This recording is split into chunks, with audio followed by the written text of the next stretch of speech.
EA Interviews, episode 205. Inspiration, transformation, success stories, and the Imperfect Action Round. 7 days a week.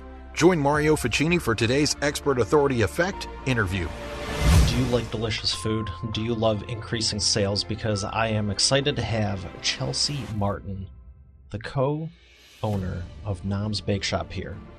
You might recognize the name from the last episode with her husband Trevor. They have such delicious cookies that you can use to increase your profits. And I don't know about you, but making more money and eating good food sounds good to me.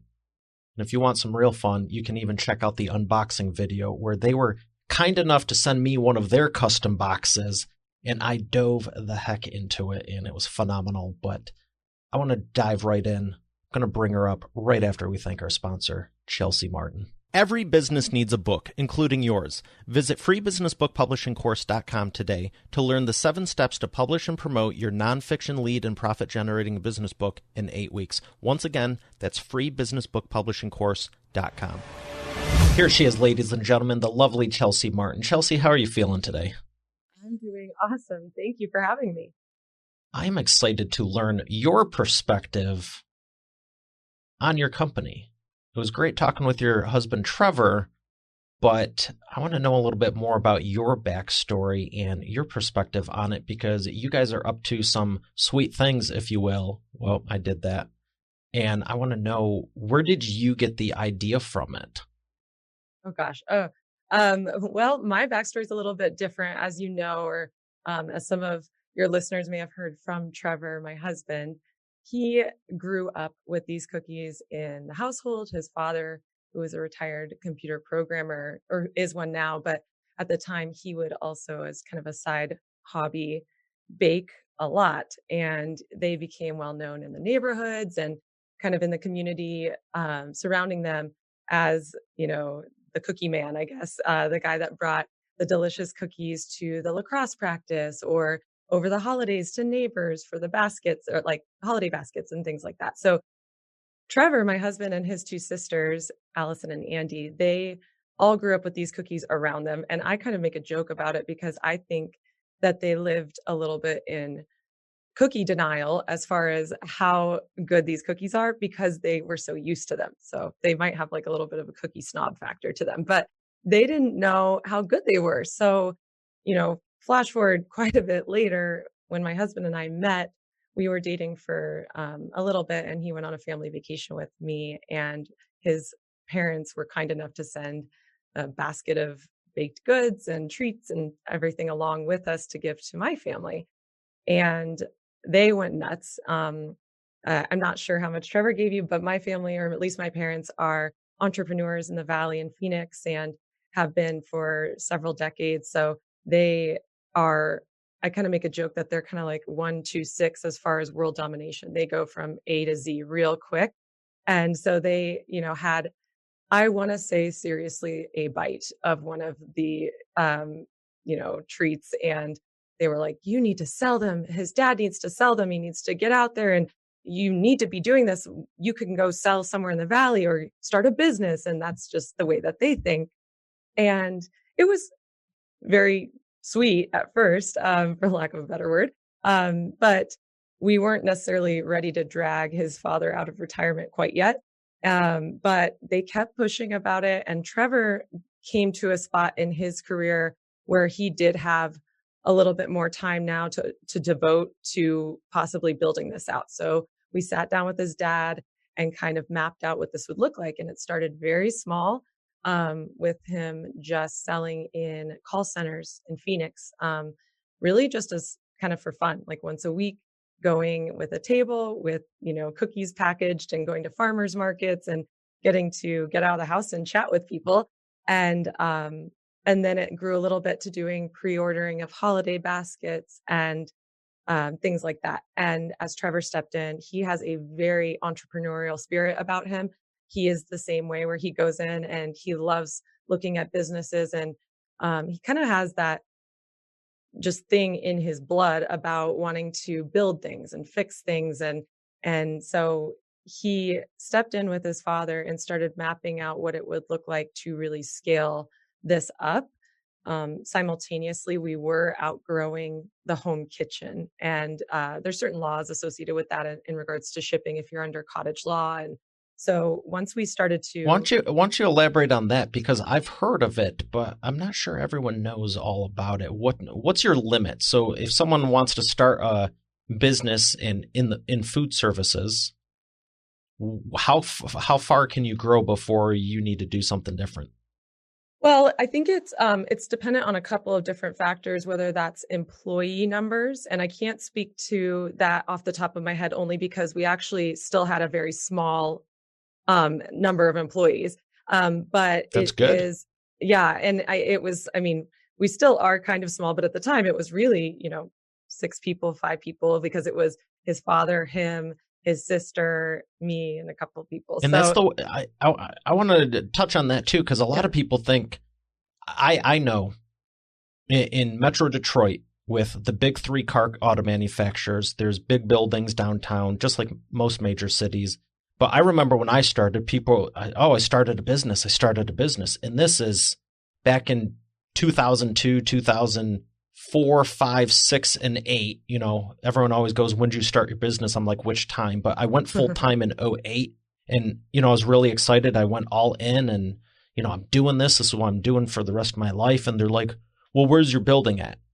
And business is not a building and it's not a number of employees. I know more and more businesses doing serious revenue and I'd be hard pressed to say 5 or 10 employees, and they're the most Mhm. profitable. Depending on the industry, if you have a restaurant, it's different, but you don't need 50 to 100 employees just to pull off what you're looking to do anymore. You So really don't. And good for I you for think, keeping it the way it is. That's awesome. It's actually better. well, thank you. I think it's a very interesting comment too that you make because as we've grown, and I will kind of circle back to that, but as we grew into a commercial kitchen and things like that, we did start to get more of that. It's for, I don't know, it's, I guess, validation for lack of a better word, but really it was more like people saw that we had a kitchen and they're like, wow, you're doing amazing. And really on the business owner side, and it's not to say we're not doing amazing, but on the business owner side, we're seeing how much room we have that we need to grow or where we need to go from here. There, we're seeing all the things that we need to do. And a lot of people see a building and they're like, you made it, you're in the big time now. And so it is And very you're interesting. going, we just went from a XYZ profit margin to a less of one because now there's this new expense. Exactly. That is exactly what's happening with us behind the scenes. We're like, okay, this is actually quite a big iceberg or whatever, and a lot of people are really seeing that almost as you've made it. Whereas really, a lot of things that I've, learned in this because Trevor, like I said, he is in his blood. He's an entrepreneur. I was not. In my blood, I was not an entrepreneur. And Really, so even with your parents being so, he had mentioned they're in the cruise industry. yeah, so they had started a company that partnered with a lot of cruise lines, and this was in the late '90s. And so they ended up really working in the travel industry and partnering with travel companies to provide memberships or loyalty programs for various companies. But they, ironically, with the cruise industry, they're based in Phoenix, Arizona, so it's kind of funny. But they, I think growing up, I had this idea that to be a business owner, you almost had to invent something because in my eyes, they had invented a business model or a membership or this unique, innovative way to partner with cruise lines that hadn't been done before. And in my head, you had to do something that hadn't been done before. And so I guess I had wrapped my brain around that in a way that it was an invention or a thing that was just completely new. And I wasn't really interested in that. I just never saw myself as an entrepreneur looking for the next thing or the next business I was going to start. I might have seen myself more as a professional or an independent professional, but not necessarily building or owning a business. And so it's a very interesting dynamic because I'm like a perpetual student, much to my parents' dismay, was in college way too long. But I love checking things off a list. I bet I can top you. Okay, well, that would make me feel better. But I love knocking things off a list and completing it. And there's not really that list that doesn't really exist the same way. You have to make your own list as an entrepreneur. And that is a little bit that was a little bit terrifying for me. Flash forward now, I cannot see my life any different in regards to, I can't see myself working for someone. I can't see myself not working with my husband, and I can't see myself not wanting to build something. So it's funny because I just didn't have that in me. He taught me a lot of that. And I learned a lot from him. And then, I also pull the reins back on him every once in a while too. So it's kind of funny, but yeah, I mean, it is interesting that I am in a weird way following in my parents' footsteps in regards to they're married and built something together. My husband and I are married and built something together, even though that's not necessarily the path I saw. Well, it's great that you're doing it and that you can do it together. And that's one of the things I noticed about business early on is like, it's something you can put your heart, soul, time, energy, and money and have the rest of your life. Now, some people argue you want to make an exit and you want to build it to sell it.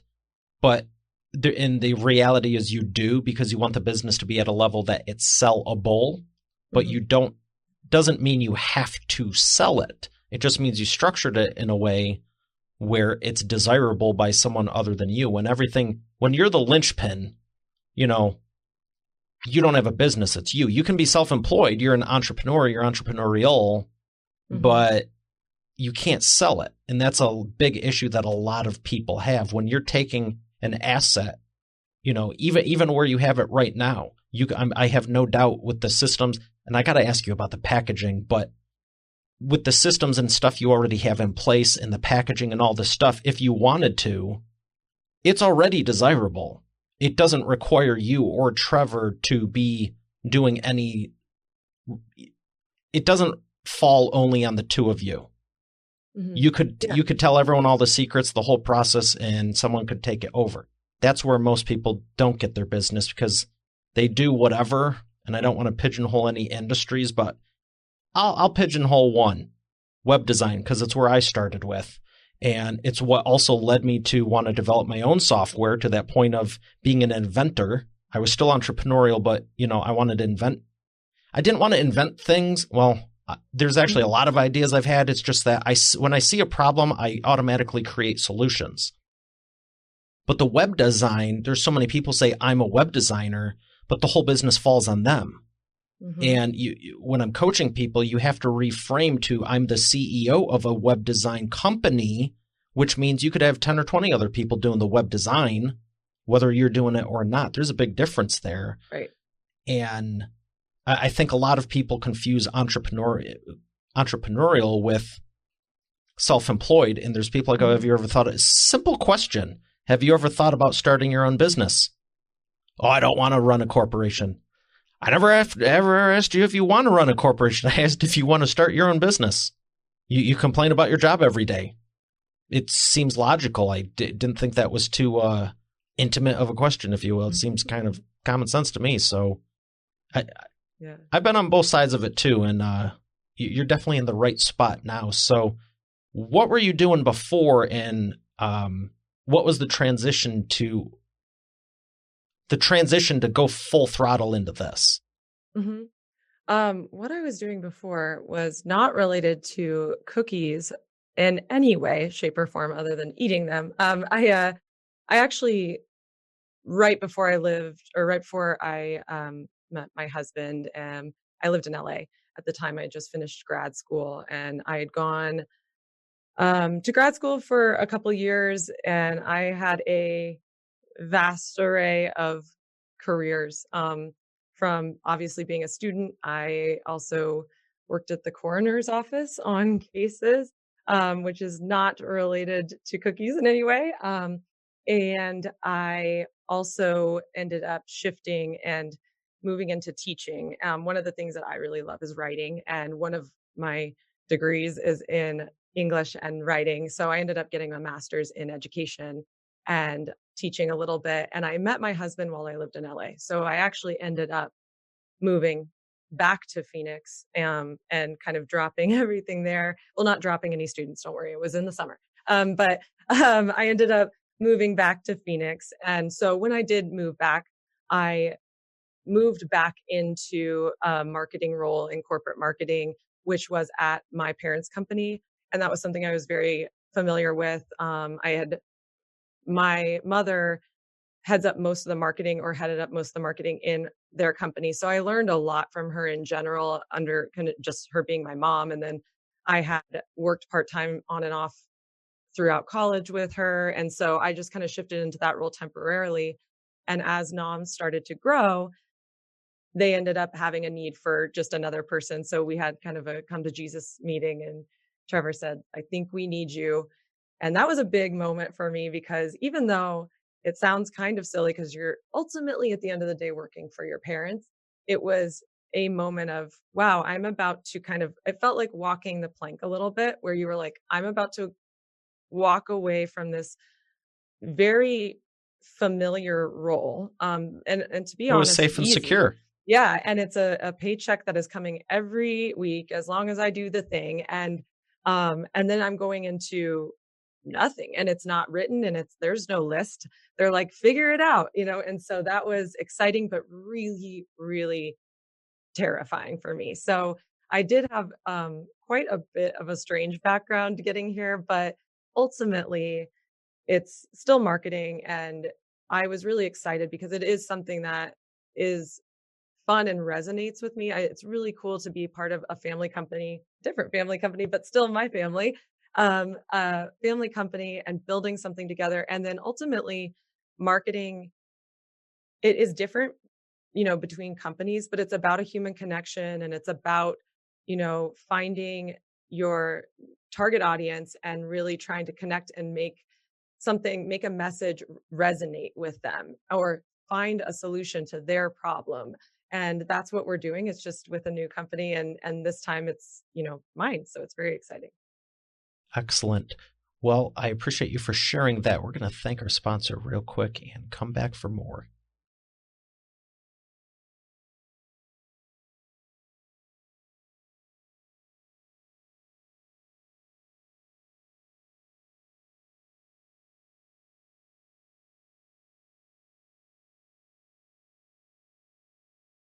So Chelsea, tell me about the naming. How did you pick the name for your bake shop? Okay.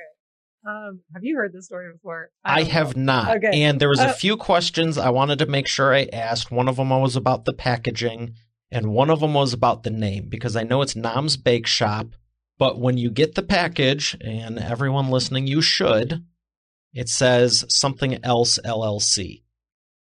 It does. Good catch. Okay. So I thought maybe somebody prompted you on that. It is a, no, I literally was eating all of them, and I was like, question to ask Chelsea.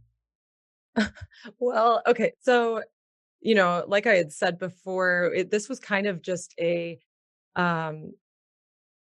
originally this was not, I say this, it sounds strange to say it this way, like we were trying to get his father out of the house, but really this was a, kind of side project originally, to just have Trevor's father kind of go and sell cookies, and, small kind of side project type of thing. And we still needed an LLC to do that. And I just remember at the time I still worked at a different company, and Trevor had sent me a text message, and he said, we just had to come up with something right then. And it was that moment. And he said, what if we do Namaste? And he said, but we spell it Nom, like the Cookie Monster, like nom, nom, nom, like a play on words. And I was like, cool, cute. I'm running to a meeting. Bye. And that was it. Had I known where we would be years later, I would have maybe given that just like a little bit more thought before saying, cool, cute, let's go. Because would you have still went to the meeting? I might have pulled back on the meeting. Yeah, I don't know. I think it works. It really does. But when I saw it, I shared some with my sister and brother-in-law, and I was telling some other people. And my sister has been a fitness instructor, and she's done a lot of stuff in the health and wellness space. And so part of me was like, I got to kick up sales here to sell her on a cookie, but these things are epic. She has to try them. But then like I said, I was looking through it and I was like, she'd appreciate this too. So I actually used it. And so thanks for that. And I know you have a similarity in that regard, but I had a feeling that's what it was, a play on words. He didn't say anything. It was after the fact, eating all of them. Well, the only reason I make that joke is that we got so many people that just either they mispronounced it because they were calling it no mast, no masty. I don't know, that NO was really getting them.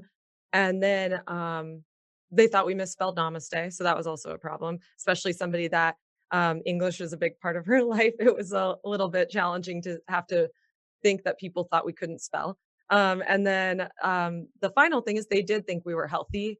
And I mean, our cookies are good. I'm just not sure if they're healthy. So we would get a lot of inquiries from yoga studios or different gluten-free. And we do have a couple like dietary restrictive cookies like gluten-free or vegan. Have you ever considered putting protein in them? Because I've heard of protein cookies before. But are you even trying to do any of that? Or are you strictly staying in the direct mail and gift market? So when we first did start, that was a huge passion for me, as I really, really wanted to do that. But as we started to grow, I think a big goal for us is let's do one thing and let's do it really well. And let's lock this in. And then let's start to explore some other things. And so for me, I think a protein line or a protein cookie line would be amazing. And I know I have all the faith in the world with this team that they could make an amazing protein cookie that would just like blow the other ones out of the water. But I think just in an effort to really make our brand really strong and well known and just keep it very cohesive and streamlined, we have kind of tabled that for now. But eventually, maybe one day we'll circle back because that's definitely something I think would be really great. So if someone has never done direct mail, or they've only done postcards in direct mail, or they've never done any type of marketing with food, why do you think they should, and how much more effective would you say it is? So I think direct mail is very interesting because I think just like anything else, like fashion even, our world goes in waves and it kind of, cycles back to these things that used to be, archaic. So I think at some point, email marketing became the thing, but I don't know if you're anything like me. I know with my work email, I try to keep it as sacred as possible, but my personal email currently right now has 10,000 emails that are unread in it that are, I don't want to say junk because technically I either opted in, I bought something from those people or, but it's all email marketing solicitation. It's some kind of meeting request. It's something, they're trying to get you. And we've all played with like the email subject lines, what to do, what not to do, things like that. But ultimately, at the end of the day, it's really challenging to cut through the noise when you are prospecting. I'm not talking necessarily reaching out to clients that you've already established, but if you're trying to get the attention of somebody that's completely new, that's never heard of your company or you necessarily, and you just want to have a meeting or a call, I mean, a subject line can only go so far, and everybody sees through these things now. We all know when it's automated. We all can kind of read the cadence or the opener that says, I was told to reach out to you about this, and they try. No, you weren't. Yeah, exactly. Who told you? Or the Your boss told you. RE colons, I think they are, yes. The reply. Yes. And I'm like, I was doing a lot last week. It was super productive and profitable, but this doesn't ring a bell. What am I replying to? And I look and you can tell, they got my attention with the subject line, but you open it and it's like name does not compute. And you can tell it's a template. Yes. I'm like, good for them for taking a class in email marketing subject headlines, but you lost it at, you didn't have me at hello. Right. And I think the other challenge with that is, when I see something like that, I don't feel necessarily duped, but I don't feel like excited to I'm talk to them. special. Yeah, I feel like I got entered into some sort of automation that's tons of different people. So it doesn't really matter who's reading this, and it doesn't matter if it gets ignored. Or And I what about think, the real cards on the holidays like Christmas and stuff? It's like, oh my gosh, I got one, or a birthday, and it's like, oh, it's the guy from the vendor show a year and a half. Cool. So no one sent me nothing. Right? Cool. Awesome. Thanks. Oh, I know. I need a better social life because I think I just get the holiday card from my dentist right now. But I think, but the point is with direct mail, it does get your attention. And I think it does, even if you are prospecting, even if you are trying to get more clients, it is so much more special because it lands on their desk, it's in front of them. And yes, you could send, a postcard that's salesy or something like that, and it can get tossed, but it is going to, for a second, be in their hands. With us, our goal is to elevate that to another level. And that's where I do think gourmet gifting comes into play, because if you get a box of cookies on your desk and it has, your name on it, and it has a note from this person that says it would be great to connect with you. Can we set up a time for a chat or something? Or even using the cookies and saying, let's have a call over cookies, something just fun. It's just different and refreshing. And it's really hard to not feel a little bit special that somebody did take that extra step in the time out of their day specifically to address these to you and have them shipped directly to you just to try to have a conversation with you. And that's just speaking on prospecting. Of course, there's all these other things like, client appreciation or the holidays or special events during the year for your clients, or, there's just so many options for gifting, and direct mail, I do feel, is making a comeback because of that. So, and right now more than ever, everyone is trying to find new ways to connect because we can't connect in person. I have to agree about the direct mail. It is so much of a better way to connect. And I've told all my authors, one of the greatest things about doing a business book, it's physical. You can send it to them. It's not a postcard. It's not a thing. Now, when you send them that with some food and a handwritten note, or one of the things I say is take a Sharpie inside of the book with your cell number for prospecting, phenomenal. Mm-hmm. But for a client, it's that touch point. It's that follow-up. It's that how do you keep the relationship going at a high level? Right. And, I want to ask you, how many people have you noticed not only enjoyed your cookies, but also were telling other people about it and you're seeing referrals? Oh, yeah. Well, I think, so we've definitely had referrals from clients that have experienced our cookies and used us for maybe prospecting, and they'll email me and they'll circle another person and say, hey, this is so-and-so. I just want to introduce you to, because they're looking to do something like what I'm doing, or they're introducing me to the person saying, this is the, company we use for prospecting. And it always makes me feel extremely happy because of course it's very, rewarding to hear that people do find value in your products. I think the biggest referral, not program, but biggest referral like thing that we're seeing is when people are receiving our cookies as a gift. So it's like, this like box right here, it says Noms, right? Normally, most people send this with their logo to somebody. And so they'll say, it would be great to connect with you, or, thanks so much for meeting with me. Please enjoy these treats or something. And it has their logo on this box. That person is like, where do I get that? Or how do I do this? This is a really cool gift idea. And so that's where a lot of our referrals come from, are people that have actually received the gift. And again, just like any other referral, it is really rewarding to see, because that means the other thing, and not to get too much in the weeds, the other thing about gift giving is the person buying the gift is not on the receiving end of the gift. So it's very satisfying when the recipient of the gift likes it as much as the person that bought it online with those beautiful photos. That means it's arriving, in the quality that we want it to arrive, because I don't know, there are definitely some instances that we have received, food or things that don't arrive as beautiful as you would like. And that's why the packaging and that whole experience is really important, because your recipients don't often, you don't often see how the gift arrives. And it's really important to us that it arrives beautiful for your recipient so that you look good. And of course, obviously we want to look good too, but it's most important that they have this really great experience with it because it is connected to you.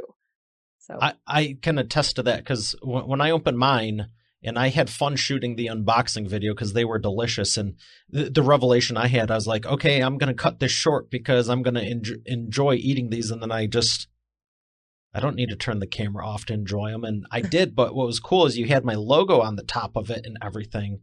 And I knew you customized it for me. Mm-hmm. And not only could you do a custom logo, but you could also, I mean, if you were prospecting someone, you could even send it to say, how cool would it be to have your prospect's logo on the top and engrave that message on the top? Yes. I mean, that's like hook, line, and sinker. Right. Yeah. We've done some, so like for some of our clients, they send boxes with their logo, and it's amazing because people repurpose them. They use them, for. Oh, it's a beautiful box. You absolutely can. Yeah.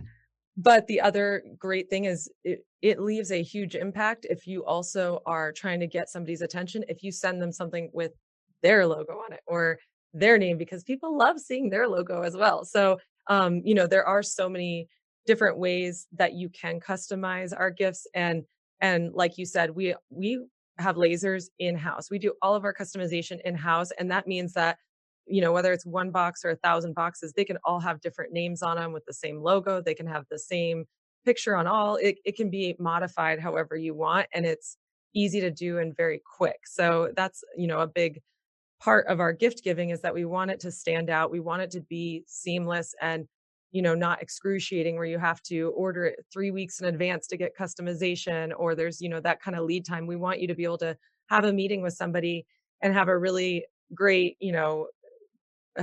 meeting, and then want to send them kind of a follow-up that says, hey, it was amazing meeting you. And that arrives 2 days later instead of, 2 weeks later. Yeah, I will say again, I was impressed with, I mean, I saw the email. It's like, hey, we want to send you a gift. And I just quick shot back my address and thought, they're going to send something like a lot of people do. Hey, love being on the show or love watching the show, listening, whatever. The next day it was here. I'm like, okay, how did they do this? And I have to ask you, do you have multiple facilities around the country, or do you just literally have everything from Arizona and overnight it? Right now it's just from Arizona. We don't overnight everything. Sometimes we'll overnight some, but we do use our carrier is 1 to 3 business days. So depending on how close you are. That's still super quick for a wide range, because I was like, there's no way. And I was like checking timestamps on the email. I'm like, okay, well, I go, this thing had to have been sent in the middle of the night and to even make it on the thing. And I'm just trying to figure this out. And these are trade secrets. We can't tell you which carrier pigeon we used, but it's a fast one. Well, it's impressive. And I think I'll be able to get one answer with you with the wheel of whatever that I'll ask you, because I'm going to save it for that. So, thank you for sharing what you have. We're going to jump to the wheel of whatever and come back with the imperfect action round. But I know exactly what I want to ask you because it has to do with the cover of it. And the question for you is, how the heck do you do those lasers? How do we do them? Yeah, I know you said you have laser engraving machines, but I mean, it was really impressive. It was like, you're not sending that stuff out, and it clearly didn't take a week to do. No, is there limitations to what you can do with it, or? Yes and no. I think so. Just like anything, you kind of start to improve and adapt from it. So when we first got we got one laser machine because my husband, he had such a great vision for this as far as saying, I don't want to outsource this. I want this to be as quick as possible because that is valuable to people. And that was our goal. And so he was really great about going out and saying, okay, I think it's important we have a laser, which I think is every man's dream to say. But so he pushed for this laser, and we got this laser in-house. And so we started to learn it. We have a designer on staff, and she's kind of, messed with all of the settings and really became the master of the laser. And so in doing that, obviously you start to learn different settings and ways to improve the etching, or now we have, logos that people have that have kind of a gradient of color in it. And we've Ooh. learned how to, etch deeper and deeper into the wood so that it still reflects that, because a lot of people don't think about, color being, transposed onto wood is going to be kind of a black or white situation. But with, the depth of the laser going in, it can actually cause like a gradient in and really add that depth of the color that would be in a logo. And so she's messed around with it a lot, but I will tell you, he got that one laser in and we went from, maybe 5% or something of our boxes being wood boxes to I would say it might even be more than half and half. I can't tell you off the top of my head, but Wow. it is insane how many people, to the point where our first holiday season with the laser machine, we took turns pulling all-nighters because we could not physically have enough time to fulfill all the orders, because we had that laser machine going 24/7. And so somebody had to sleep there to take the lids off and put lids back on. So the next year we got 5 more. And so now we have lots of lasers. And just over the years, with that comes learning new software and technology. And so now, as far as limitations, to me, I don't think we have some, but I'm sure that the challenge will be accepted. Right now, we can even laser photographs. So if you sent me a photograph of your dog, it can be lasered on there just, in kind of that sepia tone or whatever, because it's on wood. Oh, that would look epic. You're right, because the old-fashioned looking photos are that brownish color to begin with. That would look real cool. It's really cool. So they keep surprising me every time. So they're definitely always working to see, what new things we can do. And then of course there's other things like people do. You mentioned doing another logo or somebody else's logo. We have some people that reach out wanting to laser both sides of the lid because maybe they want to put a message or something, but then they also think, okay, well, for display, they might want to use the other side with their logo or just something like that. So there's a lot of different ways people have tried to like customize the gifts and make them their own. Have you ever considered different types of wood for the boxes?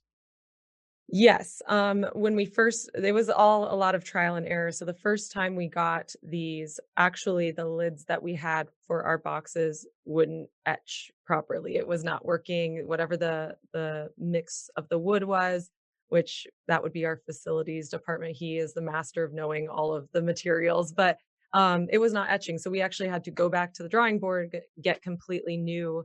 I'm tapping on this like as if you can see it, but going back to the drawing board and getting completely new lids made just for those boxes, just because of that. So we definitely learned the long way or the hard way a couple times, but we got there. Yeah, it looks phenomenal. And I was blown away with the whole aspect. I mean, they're delicious, but I didn't even know that, but it was like prompt, quick, same thing. It was super fast. The lid looked awesome. They were delicious. And then, I'm not going to give everything away. I want everyone to try them, but I was just blown away because I've done gifting and I've received gifting, and it's pretty normal for business, truthfully. But it was just like, this is impressive. I could tell you took it to a different level. So, well, thank you. Nice job. Yeah, I think, and that's the goal. That means a lot to us because I think, like you said, gifting is normal. It happens in business, whether that's just the holidays or, gifting is part of business. I think it's really cool when people do understand the value of gifting because sometimes you have to educate people on that, and that might not be new. Or that might be a completely new ball game for them. They're used to kind of just doing holiday gifting, but even for the holidays, gifting is normal. The challenge is when you're a company and you have 45 people or 45 different companies that you want to send gifts to, what happens is, you often end up sending something fairly impersonal. It's the same thing to everyone. Because you need a lot of them. It's not one or two. It's like, I got, it's kind of counterintuitive because you go, I got hundreds of customers or hundreds of clients or hundreds of whatever, or thousands or tens of thousands. And it's like, what can I get that fits in the budget that we can do this whole thing? And Right. It's kind of counterproductive. You're almost better not doing anything if you're going to do it sloppy. You don't want to do something that, I mean, I don't think anyone would receive a gift basket and say, wow, like they could have done better. I don't think that they think that way. I do think everyone thinks it's a great gesture. But what happens is you're sending 45 gift baskets for the holidays and you're receiving 45 gifts, so we are still a gourmet gifting company, but we wanted to kind of just change it up a little bit, give you something different, and then also add that extra special touch of making it customizable so that you could put somebody's name on every single one. They can all be different. And that person thinks, wow, I got delicious cookies, but so I'm actually going to eat them. It's not, necessarily the freeze-dried salmon, which if you like that, that's fine. But if you like cookies, that's also great. And then it comes in this box that I can either reuse or it says my name. Like they actually went out of their way to etch my name on it. I am important enough that this was that extra step. And, without giving away too much, it's not really that hard for the sender to do. That's our job, is to make it very easy, but it really does add that extra special, feeling of, they thought of me and went a little bit extra, like an extra step, than just sending the same fruit basket, over and over. Yeah, the cookies are not a problem at all. I can attest to that. And we got to thank the sponsor, but I want to ask you your favorite flavor before we do. Okay, so my favorite flavor is, I have to go with this, even though I have a million, is peanut butter and jelly. And that is because I worked really hard to get that cookie in our line. And my sister-in-law, she's the head of baking. And I think she listened to me say this so many times that finally, I had a special event a couple of years ago, and to celebrate, she gave me a bunch of peanut butter and jelly cookies. And I think I ate so much, I actually think I had my first cookie blackout where I was like, where am I? Because I was so excited. So it would just be wrong to not say that's my favorite, but they're, just like anything, if it's breakfast, I might have a berry shortbread. And if it's dessert, I might have a chocolate crinkle, but peanut butter and jelly has a special place. Those chocolate crinkle ones are crazy good. They're so good. And for me, it's a tie because I dove into the berry shortbread because we were talking about it. And then I did the unboxing video, and the berry shortbread was just magic. But I'll tell you, I think for me, it's a tie between the chocolate crinkle, because those are the two I think I recommend for people that, when they're saying, okay, what should I try? Because of course, we have the normal classic flavors. We have a chocolate chip or an oatmeal raisin, but what makes noms noms? And of course, in our logo itself is the berry shortbread cookie, because that's our flagship cookie. And I think it's like, an adult Pop-Tart or something. It has that same. And Trevor was mentioning it's not that hard shortbread either, and it's not. It's right. It's a soft one. It's very buttery and soft. It's amazing. And I don't usually like fruit anywhere near my desserts or cookies, but this and the peanut butter and jelly and things like that, it's so good. It's balanced so well. That shortbread has this like almond, in it, and it's amazing. So it's hard to find a cookie I don't like, but that's the great part, is there's one for everyone, whether you're kind of the fruit and like the lemony side, or you like the peanut butter or chocolate side. You got me thinking about all that stuff. Now we have to thank our sponsor, but they're very delicious. And you mentioned a few flavors I didn't get to try, so we'll have to talk about that too, because I'm sure those Definitely. Are good as well. But we're going to thank our sponsor and come back for the imperfect action round. You've heard me say every business needs a book, including yours. And it's true. And that's why you should visit freebusinessbookpublishingcourse.com today to learn the 7 steps to publish and promote your nonfiction lead and profit-generating business book in 8 weeks. But you know what? Don't take my word for it. Take it from a few of my authors, like Lori. And I went from having an idea and a possibility to actually getting my book published. Or Catherine. Thank you for making my mom #1 best-selling author. Or Mary Alice. What he got done for me in 3 days regarding my book launch, unmanageable. John Cody. I've worked with Mario over the phone and online, and he's been very helpful in getting me where I needed to go with promoting my books. Rocio. There's no way in the world I would have been able to do this with somebody else. I've attempted it in the past. It didn't serve me. As a matter of fact, I ended up more frustrated than anything. So this has been a very seamless process. Adele. If you're looking for an amazing business coach, I highly recommend Mario Ficini. Or Bill Benner. I can't make a higher recommendation than to work with Mario Ficini. He has been great for me, and right now, I won't work with anybody else except for Mario. Hey, their words, not mine. Visit freebusinessbookpublishingcourse.com to get started now, and I look forward to hearing your transformation as the next video success story. Once again, that's freebusinessbookpublishingcourse.com. And we are back with the imperfect action round. Chelsea, are you ready to take imperfect action? As ready as I'll ever be. 60-second rapid-fire answers. First question, what is the fastest path to the profits? Giving. I think giving and not expecting things in return help yield a lot of relationships and connections and open a lot of doors to things that you wouldn't have imagined if you were just narrowly focused on yourself. That is correct. You Good. pass. I'm teasing. There's no right or wrong answers. There's just the truth of you, but I agree. I wholeheartedly agree. Number 2, what is the biggest problem you see your prospects making and the fastest way for them to fix it? The biggest problem, I think, is people trying to sell in their gift. I think, again, going back to giving and not expecting anything. Obviously, when you're prospecting, your goal is to meet people and make connections and set meetings and things like that. But when you come out of the gate and the person gets the cookies and they're very excited and they open it and they're like, let's have we are the best company in the world for your blank needs, please contact me now to set up a call to do this. I think people are already like, I don't want to engage with this because now I know I'm getting the hard sell.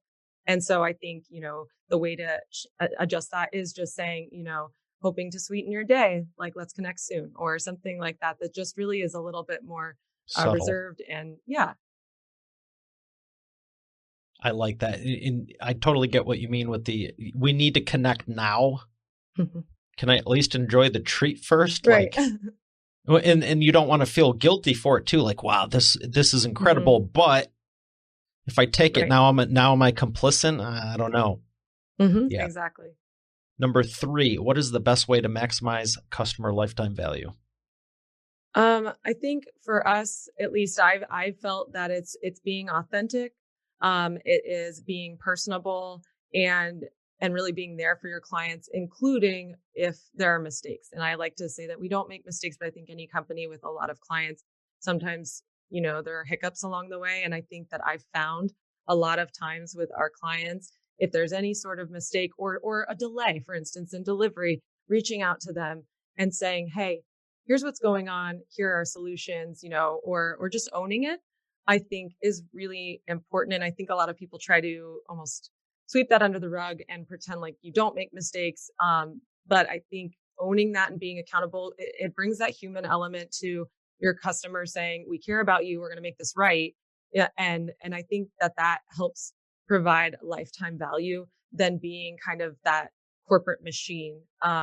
So I think when our customers, when they call, there are times that I've answered the phone that they're like, I didn't know you were going to answer. And I know that they don't realize that we're a small company because we put on an air that, because we are capable of fulfilling a tremendous amount of orders, but we are still a small family owned company. And I think that really works in our favor because we still do have that human element. And when you call, I might answer and you might just talk to me or you might talk to another one of our team members, but we're all here and we're all just hands in, ready to help. That's great because you're making it happen. And like I was saying earlier, people don't get it. You don't need 500 people in a call center just to be successful. And, right. It freaks people out. Hiccups will happen, but I just got to say this. When you said hiccups, I was like, well, a spoonful of sugar helps the medicine go down. Exactly. All right. So some books. What books have helped you on your journey? Okay. So one of the books, I don't know if this would even resonate. But one of the books that just honesty. That's all I ever ask. That's the only requirement I have for guests.